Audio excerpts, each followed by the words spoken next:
प्रिय श्रद्धालुओं, जय श्री कृष्णा, जय श्री राम, जय श्री राधे राधे, जय श्री महाकाल।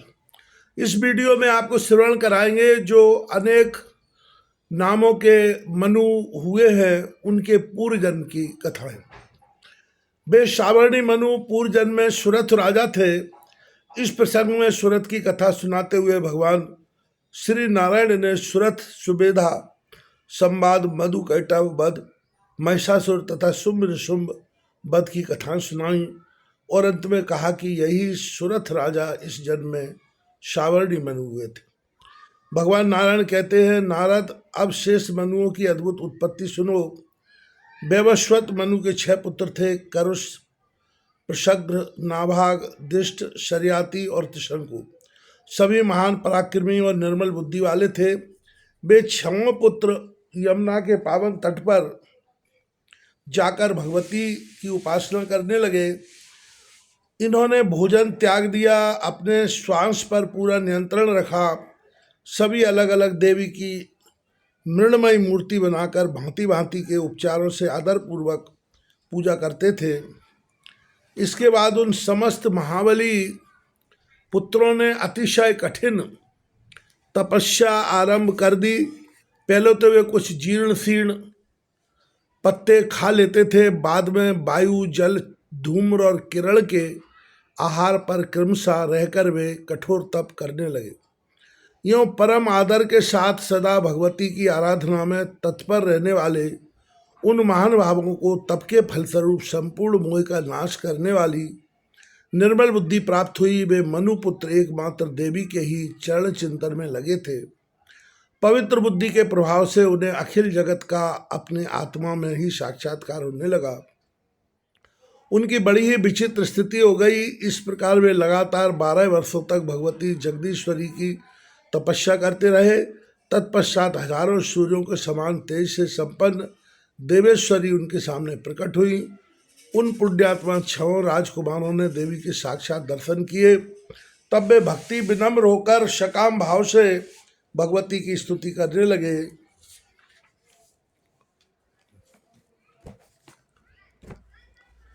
राजकुमारों ने कहा, महेश्वरी, आप सबकी स्वामिनी एवं करुणा की परम आश्रय हैं, आपकी जय हो।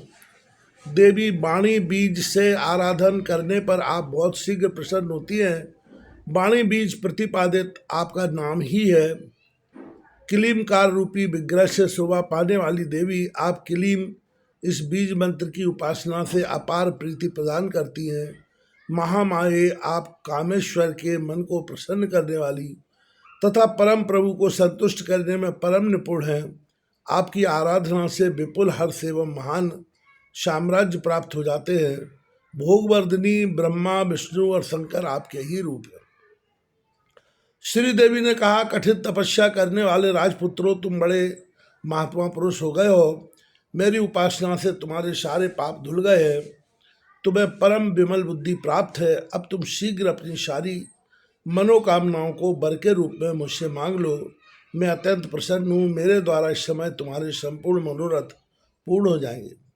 राजपुत्रों ने कहा, देवी, हमें निष्कंटक राज्य, दीर्घजीवी संतान, अव्याहत भोग, यथेच्छ यश, तेज और बुद्धि तथा सबसे अजेयत्व प्रदान करने की कृपा कीजिए। बस हमारी यही प्रार्थना है। श्री देवी बोली, बहुत ठीक, ऐसा ही होगा। तुम सबके मन में जो जो कामनाएं हैं वे सभी पूर्ण होंगी। तुम सब लोग मनवंतरों के स्वामी बनोगे। तुम्हें दीर्घजीवी संतान होगी। अनेक प्रकार के भोग भी प्राप्त होंगे। तुम्हारे बल को कोई खंडित ना कर सकेगा। ऐश्वर्य, यश, तेज और विभूतियाँ पूर्ण रूप से सदा तुम्हारा साथ देगी। राजपुत्रों, तुम क्रमशः मनवंतरों के अधिष्ठाता बनोगे। भगवान नारायण कहते हैं, नारद, राजकुमारों ने भक्तिपूर्वक भगवती ब्राह्मणी की स्तुति की थी।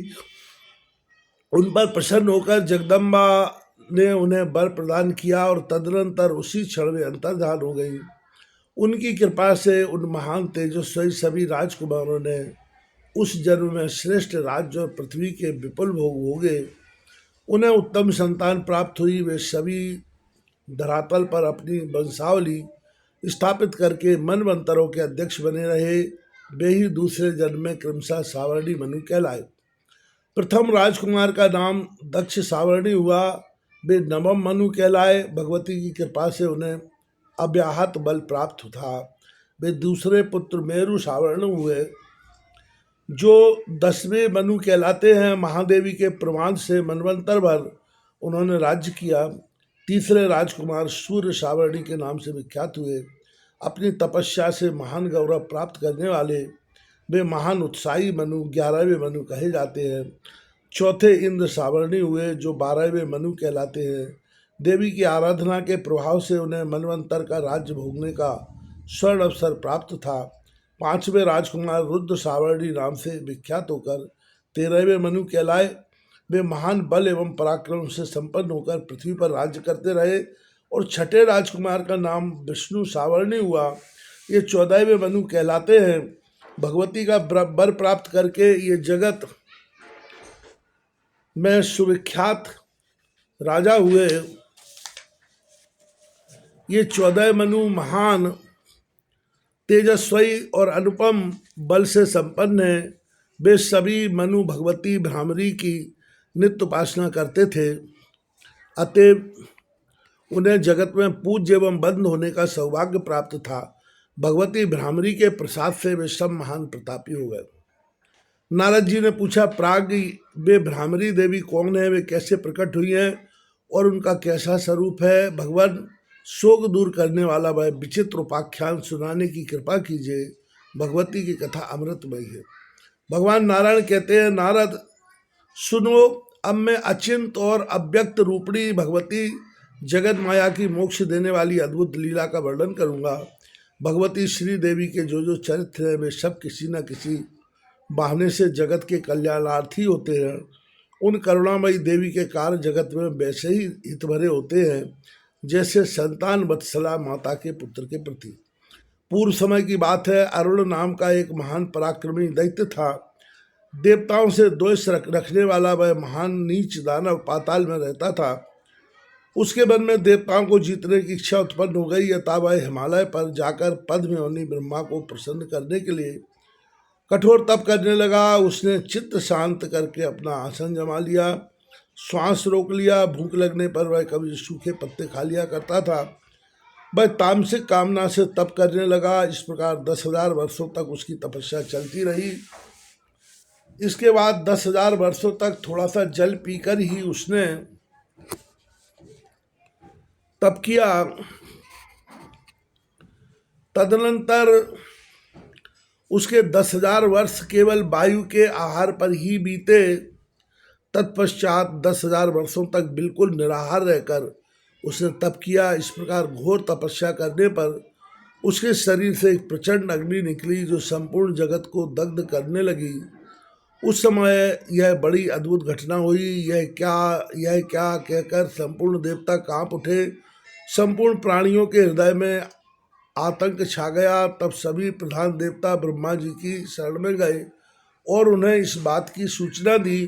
देवताओं की बात सुनकर चतुर्भुज ब्रह्मा जी गायत्री देवी के साथ ले हंस पर बैठे और प्रसन्नतापूर्वक वहां से चल पड़े। उस समय अरुण के सैकड़ों नाड़ियों से संयुक्त शरीर में केवल प्राण मात्री रह गए थे। उसका पेट सूख गया था। उसके सभी अंग क्षीण हो चुके थे। वह नेत्रों को मूंदे हुए ध्यान में लीन था। अपने तेज से वह ऐसा दिखाई पड़ता था मानो कोई दूसरा प्रचंड अग्नि हो। ब्रह्मा जी ने उससे कहा, वत्स, तुम्हारे मन में जो कुछ भी हो वह मुझसे मांग लो। ब्रह्मा जी की अमृत के समान वाणी सुनते ही उसका मन संतुष्ट हो गया। अरुण ने आंखें खोली तो उसे सामने कमलोद्भव ब्रह्मा जी के दर्शन हुए। चारों वेदों से संपन्न महाभाग ब्रह्मा जी गायत्री देवी के साथ विराजमान थे। वे हाथों में अक्षमाला और कुंडिका लेकर अविनाशी ब्रह्म प्रणव का जप कर रहे थे। उन्हें देखकर अरुण उठ गया। उसने उनके चरणों में मस्तक झुकाया तथा अनेक प्रकार के स्तोत्रों द्वारा उनकी स्तुति की। फिर उसने अपनी बुद्धि में स्थित वर की याचना की। उसका संकल्प था कि मैं कभी मरूं नहीं।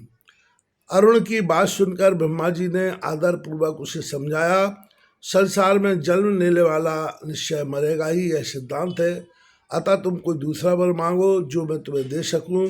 ब्रह्मा जी की बात सुनकर अरुण ने पुनः आदर पूर्वक उनसे इस प्रकार कहा, प्रभु अच्छी बात है, तब मुझे यह वर देने की कृपा कीजिए कि मैं न युद्ध में मरूं, न किसी भी अस्त्र शस्त्र से मरूं, न किसी भी स्त्री या पुरुष से ही मेरी मृत्यु हो, और न 2 पैर तथा 4 पैर वाला कोई भी प्राणी मुझे मार सके। साथ ही आप मुझे ऐसा विपुल वर दीजिए जिससे मैं संपूर्ण देवताओं पर विजय प्राप्त कर सकूं। अरुण की बात सुनकर ब्रह्मा जी ने तुरंत तथास्तु कह दिया और इस प्रकार वर देकर वे उसी क्षण ब्रह्मलोक में चले गए। तदनंतर अरुण नामक उस दैत्य ने अपने स्थान पर रहने वाले दैत्यों को पाताल से बुला लिया। वे सभी असुर आकर बलाभिमानी दानव के आज्ञाकारी बन गए। फिर उसने युद्ध करने के अभिप्राय से अपने दूत को अमरावती भेजा। उस समय उस दूत की बात सुनकर देवराज इंद्र भय से कांपने लगे। वे महानुभाव देवता राक्षसों के वध की बात सोच ही रहे थे कि इतने में ही देवराज दैत्यराज अरुण अपनी दानवी सेना से सुसज्जित हो स्वर्ग पहुंच गया। एवं बात में उसने समस्त देवताओं को पराजित कर दिया। मुने उसने तपस्या के प्रभाव से अनेक रूप बना लिए और सूर्य, चंद्रमा, यम तथा अग्नि के समस्त अधिकारों को पृथक पृथक अपने हाथों में लेकर वह स्वयं सबका शासन करने लगा। अपने अपने स्थान से च्युत होकर दीन बने हुए वे सभी देवता कैलाश में गए और एक एक करके भगवान शंकर को अपने दुख की कथा सुनाने लगे। उस समय भगवान शंकर के मन में बड़ा विचार उत्पन्न हो गया। उन्होंने सोचा ऐसी स्थिति में अब क्या करना चाहिए, क्योंकि ब्रह्मा जी से वर दे चुके हैं। अतः यह दानव अब युद्ध में न शस्त्र एवं न अस्त्रों से, न पुरुष एवं स्त्री के द्वारा, अथवा न द्विपद चतुष्पद और न तदितर प्राणियों से ही मर सकता है। उस समय सभी आर्त होकर चिंता करने लगे, परंतु किसी को भी कोई उपाय नहीं सूझ पड़ा। ठीक उसी समय यह आकाशवाणी हुई, देवताओं तुम लोग भगवती भुवनेश्वरी की उपासना करो, वे ही तुम लोगों का कार्य सिद्ध करेंगी। यदि दानवराज अरुण गायत्री के जब से पृथक हो जाए तो उसकी मृत्यु के योग्य परिस्थितियां हो सकती है। संतोष प्रदान करने वाली यह वाणी बड़े उच्च स्वर से हुई थी। इस दिव्य आकाशवाणी को सुनकर आदरणीय देवताओं ने बृहस्पति जी को बुलाया और देवराज इंद्र ने उनसे प्रार्थना की, गुरु आप देवताओं का कार्य सिद्ध करने के लिए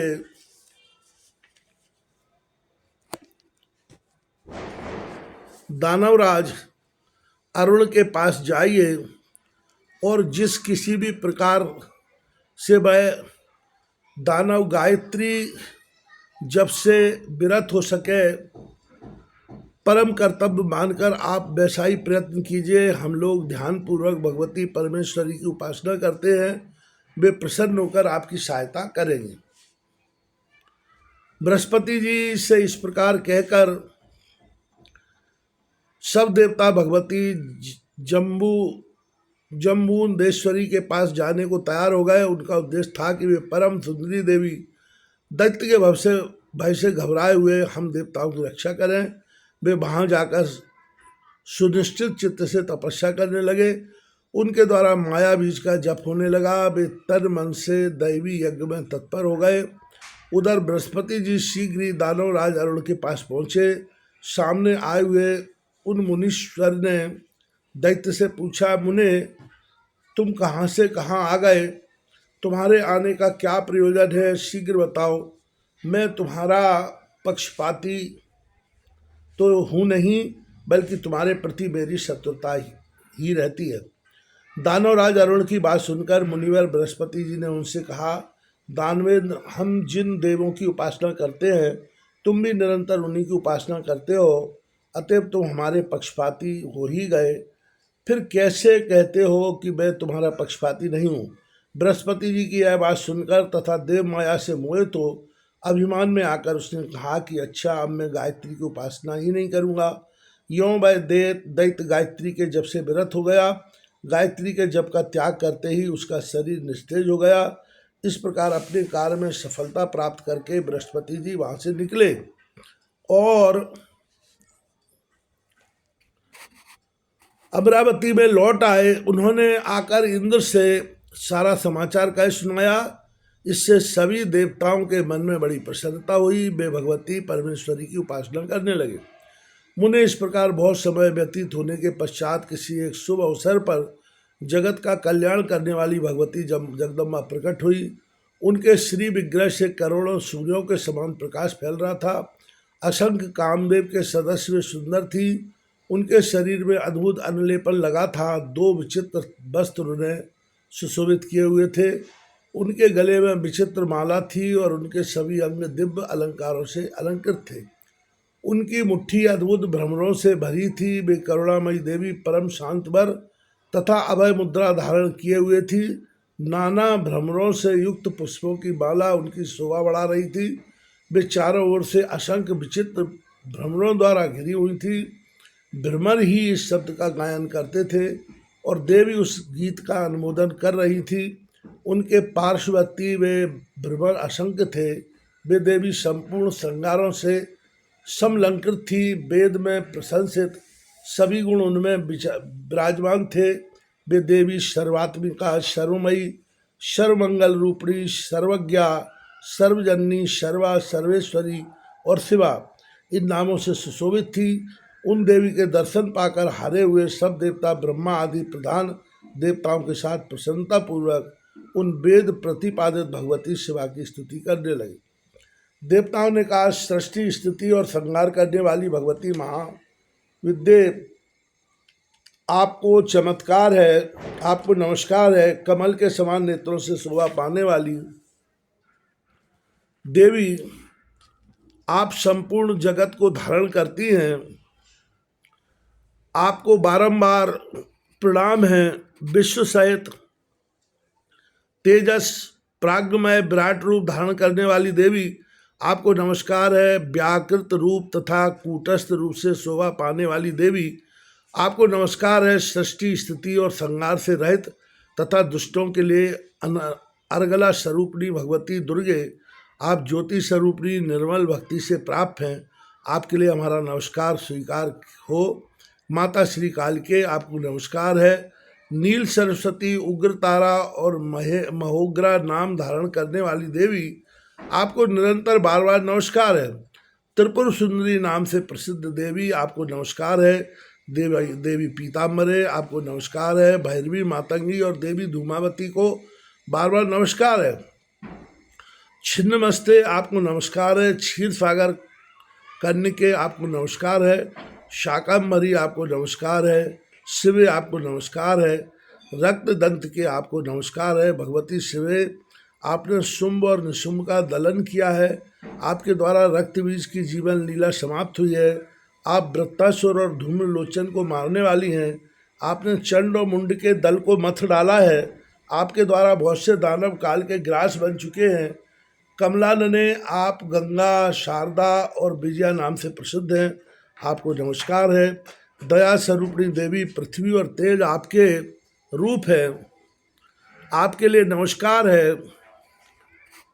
प्राण रूपा, महारूपा और भूत रूपा आप देवी को नमस्कार है। विश्व मूर्ते, दया मूर्ते, धर्म मूर्ते, आपको बार बार नमस्कार है। देवता, ज्योति और ज्ञानमय विग्रह धारण करने वाली आप देवी को नमस्कार है। माता सावित्री, वरदा, सावित्री, गायत्री, सरस्वती, स्वाहा, स्वदा और दक्षिणा, ये सब आपके नाम हैं। आपको नमस्कार है। संपूर्ण आगम शास्त्र नेति नेति वाक्यों के द्वारा जिनका बोध कराते हैं, उन प्रत्यक्ष स्वरूपणी आप पराशक्ति देवी की हम उपासना करते हैं। भ्रमरों से बेष्टित होने के कारण जो भ्रामरी नाम से प्रसिद्ध है, उन आप भगवती को हम नित्य नित्य अनेक शाह प्रणाम करते हैं। अंबिके, आपके पार्श्व तथा पृष्ठभाग में हमारा नमस्कार है। आपके आगे, ऊपर, नीचे सर्वत्री हमारा अनेक नमस्कार है। मणिद्वीप पर विराजने वाली महादेवी, आप हम पर कृपा कीजिए। जगदम्ब के, आप अनंत कोटि ब्रह्मांडों की यदीश्वरी हैं। जगन्माता, आपकी जय हो। परात्पर स्वरूपणी देवी, आपकी जय हो। भगवती श्री भुवनेश्वरी आपकी जय हो। सर्वोत्तमोत्तम से आपकी जय हो। कल्याणमय गुणों की आलय भगवती भुवनेश्वरी आपकी जय हो। हे परमेश्वरी, आप प्रसन्न होइए। संसार को उत्पन्न करने वाली आप हम पर प्रसन्न होने की कृपा करें। भगवान नारायण कहते हैं, नारद देवताओं की वाणी परम मधुर और प्रेमपूर्ण थी। उसे सुनकर कोयल की भांति मधुर भाषण करने वाली भगवती जगदम्बा उनसे कहने लगी। श्रीदेवी ने कहा, देवताओं, मैं तुम पर सदा के लिए प्रसन्न हूँ। वर देना मेरा स्वाभाविक गुण है। तुम समस्त देवताओं के मन में जो भी अभिलषित हो वही वर मुझसे मांग लो। देवी का यह वचन सुनकर देवताओं ने अपने दुख का कारण बतलाया और दुष्चरित्र दैत्य के द्वारा जगत को प्राप्त करने वाली असह्य पीड़ा का वर्णन किया। वे बोले, माता, देवताओं, विप्रों और वेदों की सर्वत्र निंदा हो रही है, उन पर घोर आघात पहुंचा है। सभी देवता अपने अपने स्थानों से अलग हो गए हैं। ब्रह्मा जी ने इस दानवराज अरुण को विचित्र वर दे रखा है। देवताओं की आर्तवाणी सुनकर भगवती महादेवी ब्राह्मणी ने अपने हस्तगत भ्रमरों को प्रेरित किया। उन्हीं के साथ ही अपने पार्श्व प्रांत और अग्रभाग में रहने वाली नाना रूपधारी भ्रमरों को भी भेजा। उन्होंने असंख्य भ्रमरों को और भी उत्पन्न किया। उन भ्रमरों से त्रिलोकी व्याप्त हो गई। उस समय उन भ्रमरों के कारण पृथ्वी पर अंधकार छा गया। आकाश, पर्वत, भृंग, वृक्ष और वन जहाँ जहाँ भ्रमर ही भ्रमर दृष्टिगोचर होने लगे। यह दृश्य बड़ा ही आश्चर्यजनक था। उन संपूर्ण भ्रमरों ने तुरंत जाकर दैत्यों की छाती छेद डाली। वे उनको इस प्रकार काट रहे थे जैसे मधु निकालने वाले व्यक्ति को कोप में भरी हुई मधुमक्खियाँ उस समय शस्त्रों तथा अस्त्रों से किसी प्रकार भी उनका निवारण नहीं किया जा सकता था। ऐसी स्थिति में ना युद्ध हो सका और ना कोई संभाषण ही। दैत्यों को अपने सामने मृत्यु ही दृष्टिगोचर होती थी। जिस जिस स्थल पर जो दैत्य जिस जिस रूप में विद्यमान थे, वहीं उसी रूप में वे सब अपने प्राणों से हाथ धो बैठे। परस्पर किसी से कोई कुछ बातचीत भी नहीं कर सका। क्षण मात्र में ही संपूर्ण शक्तिशाली दानव नष्ट हो गए। इस प्रकार का अद्भुत कार्य करके वे सब भ्रमर देवी के निकट लौटकर आ गए। यह बड़े ही आश्चर्य की बात है। सब और यही ध्वनि गूंजने लगी, जिनकी ऐसी माया है उन भगवती जगदम्बा के लिए कौन सा विचित्र काम है। तदनंतर ब्रह्मा, विष्णु आदि संपूर्ण देवताओं ने हर्ष के समुद्र में डूबकर भगवती जगदम्बा की उपासना की। अनेक प्रकार के उपचार तथा भांति भांति की सामग्रियों से देवी का पूजन किया। जय जयकार की तुमुल ध्वनि हुई। देवी के ऊपर पुष्प बरसने लगे। आकाश में दुंदुभियाँ बज उठी। श्रेष्ठ मुनिगण वेद पाठ करने लगे। गंधर्वों के द्वारा यशोगान होने लगा। मृदंग, मुरज, वीणा, ढाक, डमरू, घंटा और शंख आदि वाद्यों की ध्वनि से त्रिलोकी व्याप्त हो गई। उस समय संपूर्ण देवताओं ने नाना प्रकार के स्तोत्रों द्वारा स्तुति करके अपनी अंजलि मस्तक पर किए हुए देवों की जय जयकार आरंभ किया और बार बार कहा, माता ईशानी आपकी जय हो, जय हो। तब भगवती महादेवी ने संतुष्ट होकर 7 देवताओं को पृथक पृथक कर दिए। देवताओं के प्रार्थना करने पर उन्होंने अपने प्रति उनको दृढ़ भक्ति प्रदान की। फिर उन देवों के सामने ही वे अंतर्ध्यान हो गए। नारद, इस प्रकार भगवती ब्राह्मणी का यह संपूर्ण विशद चरित्र मैं तुम्हें सुना चुका हूँ। इसके पढ़ने और सुनने वाले पुरुषों के संपूर्ण पाप नष्ट हो जाते हैं। सुनने में यह बहुत ही आश्चर्यजनक विषय है। इसके प्रभाव से मनुष्य संसार रूपी समुद्र से तर जाता है। इसी प्रकार संपूर्ण मनुओं का चरित्र भी पापों का उच्छेद कर डालता है। देवी के महात्म से संबंध रखने वाला यह विषय पढ़ने और सुनने वालों के लिए कल्याणप्रद है। जो पुरुष नित्य इस प्रसंग का पठन और श्रवण करता है, वह संपूर्ण पापों से मुक्त होकर भगवती के परम पद को प्राप्त कर लेता है।